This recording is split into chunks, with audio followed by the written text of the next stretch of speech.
quelques rappels sur les opérations sur les nombres relatifs. Alors, on va faire ça en deux parties. Dans cette première partie, d'abord addition et soustraction. Alors, les nombres relatifs, normalement, c'est des choses qui sont dans votre tête, mais qu'on a parfois un petit peu oubliées. Alors, comment ça fonctionne un nombre relatif? Un nombre relatif, c'est une partie numérique et un signe. Donc, en l'occurrence ici, par exemple, j'ai le nombre relatif moins 7, partie numérique 7, signe négatif. Ici, j'ai le nombre relatif plus 15, partie numérique 15, signe positif. Donc les positifs et négatifs. Alors, on va tout de suite se débarrasser d'une des deux opérations, c'est-à-dire la soustraction. J'ai mis ici 4 opérations, 2 soustractions, 2 additions. Mais en fait, quand on fait une soustraction, on fait une addition sans le savoir, parce que quand on soustrait un nombre, on ajoute son opposé. Donc, si jamais vous rencontrez ceci, ça veut dire que vous êtes en train de faire plus 11 plus l'opposé de moins 7, c'est-à-dire plus 7. Donc, c'est une addition. Pareil ici, moins 6 moins moins 3, ça devient moins 6 plus l'opposé de plus 3, moins 3. Voilà. Donc, en fait, tout revient à faire des additions. Ensuite, les simplifications, parce que ces écritures avec les parenthèses, en troisième, ça fait déjà 2 ans que vous ne les rencontrez plus. Donc, normalement, ce que vous devez rencontrer, c'est ce genre d'écriture, c'est le simplifié, c'est-à-dire 11 plus 7. On n'a plus les parenthèses. Ici, moins 10 plus 2. Ici, moins 6, moins 3. Ici, 15, moins 4. Donc alors, maintenant qu'on a simplifié les écritures, comment procède-t-on à l'addition de tous ces nombres?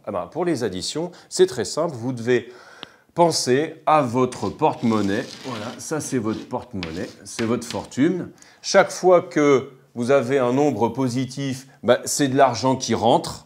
Voilà, les positifs, c'est de l'argent qui rentre. Et les négatifs, c'est de l'argent qui sort. Donc par exemple ici, lorsque vous avez moins 10 plus 2, moins 10, ça veut dire que vous avez perdu 10 euros, plus 2, ça veut dire que vous avez gagné 2 euros, et vous faites le bilan. Alors, moins 10 plus 2, on a plus gagné ou on a plus perdu? Évidemment qu'on a plus perdu. Donc le résultat va être négatif. Et pour avoir le montant, on a perdu 10, on a gagné 2, on a perdu 8.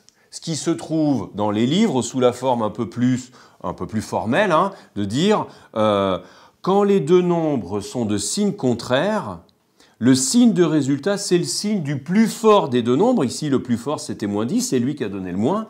Et après, on fait la soustraction des deux nombres, et 10 des deux parties numériques. 10 moins 2, ça fait 8, d'où le moins 8. On va voir un autre exemple ici, c'est celui-ci. On a plus 15, moins 4. Tous les deux sont de signe, ce n'est pas le même signe. Donc normalement, le signe de résultat est donné par le plus fort. Le plus fort, c'est 15, donc le résultat est positif. Je fais la soustraction entre les parties numériques, 15 et 4. 15 moins 4, ça fait 11.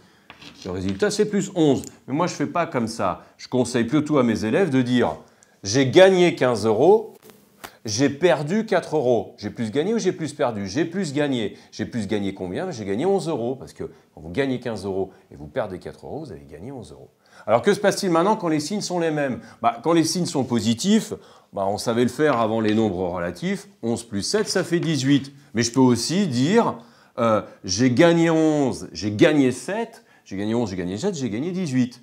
Et la règle, là on avait la règle lorsque les deux nombres sont de signes contraires. Quelle est la règle quand les deux nombres sont de même signe? Quand ils sont de même signe, le résultat est du signe de ces deux mêmes nombres. Donc là j'avais deux nombres positifs, le résultat est positif. Et j'ajoute les parties numériques. 11 et 7, ça fait 18. Et là pareil, ils sont tous les deux négatifs. Donc le résultat est négatif. Et j'additionne les parties numériques. 6 et 3, ça fait 9.